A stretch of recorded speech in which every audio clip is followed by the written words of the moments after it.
చంద్రబాబు నాయుడు చెప్తాడు, తీపి తీపి కబుర్లు చెప్తాడు. తెలుగుదేశం పార్టీలోకి రావాలంటే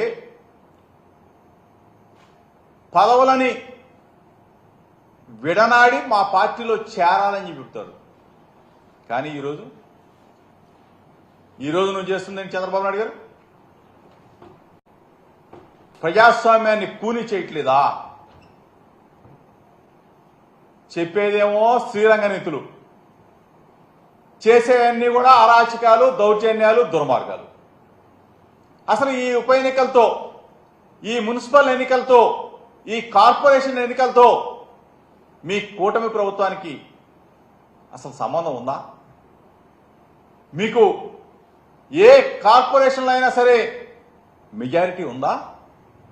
ఏ మున్సిపాలిటీలో అయినా సరే ఆంధ్రప్రదేశ్ రాష్ట్రంలో మీకు మెజారిటీ ఉందా? అసలు కార్పొరేటర్లు లేరు, కౌన్సిలర్లు లేరు. మీరు ఏ విధంగా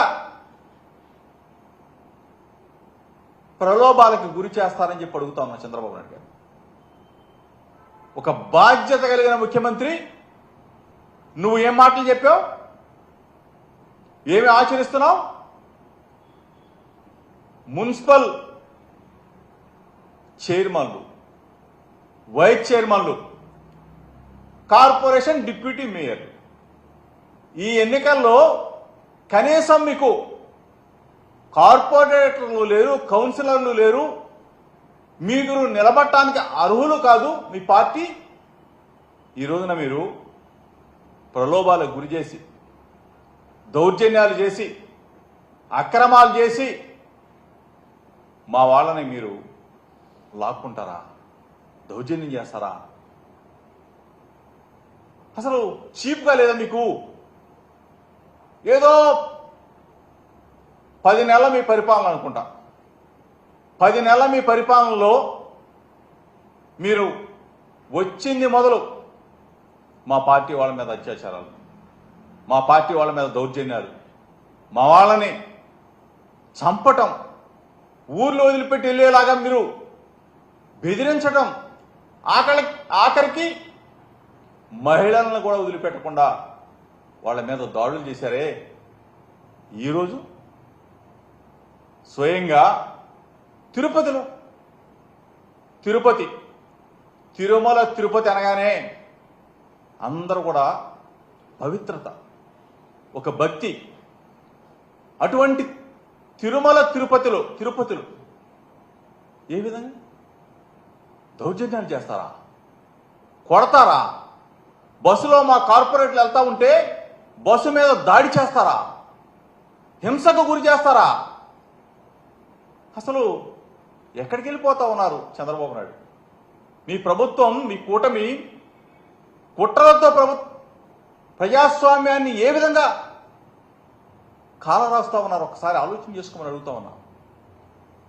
ఒక పక్కనేమో మేమేమో శుద్ధహస్తులం అంటారు, మేమేమో మీ పార్టీ వాళ్ళు రిజైన్ చేస్తే తప్ప మా పార్టీలో చేరటానికి వీలు లేదని చెప్పి చెప్తారు, శ్రీరంగ నీతులు చెప్తారు.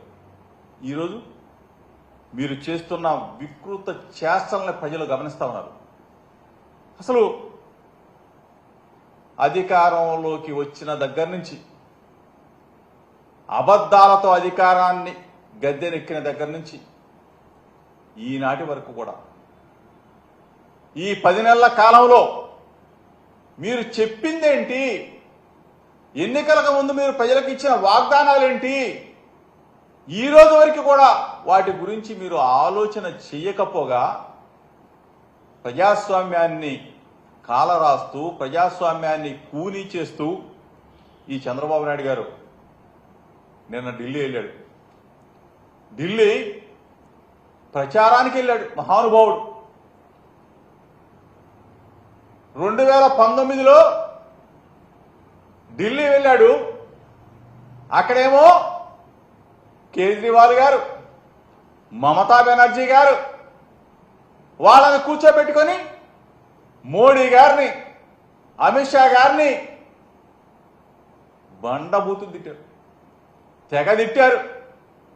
ఈ చంద్రబాబు నాయుడే 2019లో ఒకసారి తీయండి. మరలా ఇదే చంద్రబాబు నాయుడు గారు ఈరోజు మరలా 2025 వచ్చేసరికి 19లోనేమో కేజ్రీవాల్ గారిని పొగిడారు. కేజ్రీవాల్ గారు మంచివాడని చెప్పాడు. ఈరోజేమో కేజ్రీవాల్ చెడ్డవాడు. కేజ్రీవాల్ని ఆ రోజేమో గెలిపించాలి, కేజ్రీవాల్ని ఈరోజేమో ఓడించాలి. అసలు నాలుకేనా మనిషేనా మనసేనా? ఒక విలువ ఉందా? ఒక సిద్ధాంతాలు ఉన్నాయా? అన్నీ కూడా గాలికి వదిలేయటం. అసలు ఎంత నిస్సిగ్గుగా ఆ రోజు ఎన్టీ రామారావు గారి పక్షాన, వాళ్ళ మామను వెన్నుపోటు పొడిచి అది వేరే విషయం, ఆయన పక్షాన ఉండి నేషనల్ ఫ్రంట్ రాజకీయాలు నడిపాడు. ఆ తర్వాత బీజేపీతో 1999 ఎన్నికల్లో బీజేపీ పుణ్యమా, కార్గిల్ విజయ పుణ్యమా అని చెప్పేసి అధికారంలోకి వచ్చాడు. మళ్ళీ అగైన్ 2004లో ఓడిపోయారు. ఓడిపోయిన తర్వాత వాళ్ళని వదిలేసేసాం. మళ్ళా అగైన్ 2009లో టీఆర్ఎస్ కమ్యూనిస్టు పార్టీలు అందరితో పొత్తు పెట్టుకొని 2009లో మళ్ళీ ఓడిపోయిన తర్వాత మళ్ళీ 14లో మోడీ గారి గాలిలో మళ్ళీ గెలవడం. మళ్ళా అగైన్ 19లో ఓడిపోయాడు. మళ్ళీ మొన్న మోడీ గారితో జతకట్టారు. అసలు ఒక మనిషి అంటే విలువ ఉండాలా? ఒక మనిషికి, ఒక పార్టీకి సిద్ధాంతం ఉండాలా? సిద్ధాంతాలు లేవు, విలువలు లేవు. ఎప్పుడు ఏ పార్టీతో పొత్తు పెట్టుకుంటామో తెలీదు, ఎప్పుడు ఏ పార్టీతో విడిపోతామో తెలీదు, ఎవరిని పొగుడుతామో తెలీదు, ఎవరిని తిడతామో తెలీదు. అదే వ్యక్తిని 2019లో కేజ్రీవాల్ని పొగిడాడు. ఇదే చంద్రబాబు నాయుడు కేజ్రీవాల్ గారి పక్కన కూర్చొని మోడీ గారిని, అమిత్ షా గారిని తిట్టాడు. మరలా అగైన్ 2025 నిన్న కేజ్రీవాల్ని తిట్టాడు, ఓడించమని చెప్పాడు. ఇదే వ్యక్తి మోడీ గారిని, అమిత్ షా గారిని మళ్ళీ. అసలు రాజకీయాలా లేకపోతే ఏంటిది? చంద్రబాబు నాయుడు గారు మీ నోరు ఏమనాలా, మీ నాలుకని ఏమనాలా? దయచేసి ఈరోజు ఇంత దేనికోసం మీరు తాపత్రయపడతా ఉన్నారు? ఐటీ రైట్ జరిగితే ఆ కేసులు పోగొట్టుకోవడం కోసమా? కాకాపట్టడం కోసమా? ఎందుకు ఢిల్లీ వెళ్ళారు? అది ఈ పరిస్థితుల్లో ఒక్కసారి మీరు ఆలోచన చేసుకోమని అడుగుతా ఉన్నా. కూటమి ప్రభుత్వం కుట్రల ప్రభుత్వంగా మిగిలిపోబోతా ఉందా? మీరు ఇచ్చిన మాటను నిలబెట్టుకుంటారా? ఆ మాట మీద నిలబడతారా? ఇంత అపహాస్యం చేస్తూ ప్రజాస్వామ్యాన్ని, అసలు మీకు ఒక్క కార్పొరేటరో కౌన్సిలరో లేకుండా మీరు ఏ విధంగా ఉప ఎన్నికల్లో పోటీ చేస్తారు? పోటీ చేశారు? ఎందుకు ప్రలోభ పెట్టారు? ఎందుకు దౌర్జన్యాలు చేశారు? ఇంత దిగజారి రాజకీయాలు చేయటం అవసరమా చంద్రబాబు నాయుడు గారు? తీపి కబుర్లు చెప్పావే, మా పార్టీలోకి రావాలంటే రాజీనామాలు చేసేయాలా, మాకు ఒక సిద్ధాంతం ఉంది, మాకు ఒక గుడ్డు కూసుందని చెప్పి చంద్రబాబు నాయుడు. ఇప్పుడు ఏమైపోయినాయి ఆ సిద్ధాంతాలు? ఏమైపోయినాయి? ప్రలోభ పెట్టి డబ్బులు పెట్టుకుంటావా? దౌర్జన్యాలు చేసి మా వాళ్ళని భయపెడతావా? వాళ్ళని లాక్కెళ్తావా? ప్రజాస్వామ్యవాదులందరూ కూడా చూస్తూ ఉన్నారు. మీ 10 నెలల కాలంలో మీరు చేసిన దుర్మార్గాలు ప్రజలు గమనిస్తా ఉన్నారు. ప్రశ్నించాల్సిన పవన్ కళ్యాణ్ పాపం ఆయన కూడా తోడైపోయాడు. కూటమిలో కుట్రల్లో భాగాలైపోయారు. ఎందుకు? ఏమి సాధిస్తారు మీరు? ఎన్నికల్లో గెలవాలా, గెలిచి మీరు మీ అభ్యర్థుల్ని నిలబెట్టుకోవాలా, మీరు రేపు రాబోయే ఎన్నికల్లో గెలిచి మున్సిపల్ ఎన్నికల్లోనూ కార్పొరేషన్లో మీరు విజయం సాధించాలి. అంతేగాని మా వాళ్ళని తీసుకెళ్లిపోవాలా, డబ్బులు పెట్టి కొనాలా, దౌర్జన్యాలు చేయాలా, అడ్డగోలుగా బస్సుల్లో పాపం ఓటింగ్కి వెళ్తున్న మా వాళ్ళ మీద గోండాలతో దాడి చేయించాలా. ఎలక్షన్ కమిషన్కి విన్నవించాం. ఎలక్షన్ కమిషన్ స్పందించాలా, ఎలక్షన్ కమిషన్ చర్యలు తీసుకోవాలా. ఇంత దుర్మార్గంగా దుస్తుల్లాగా ప్రవర్తిస్తున్న తెలుగుదేశం పార్టీ గూండాలకి బుద్ధి చెప్పాలా.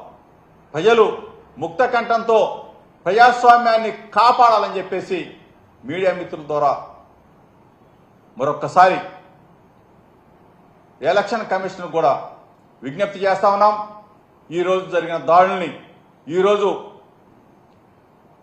అధికారాన్ని అడ్డం పెట్టుకొని తెలుగుదేశం పార్టీ కూటమి ప్రభుత్వం చేస్తున్న దుర్మార్గాలని వాళ్ళు చేస్తున్న దాని మీద మీరు ఎలక్షన్ కమిషన్ చర్యలు తీసుకోవాలని చెప్పేసి మీడియా మిత్రుల ద్వారా తెలుపుతూ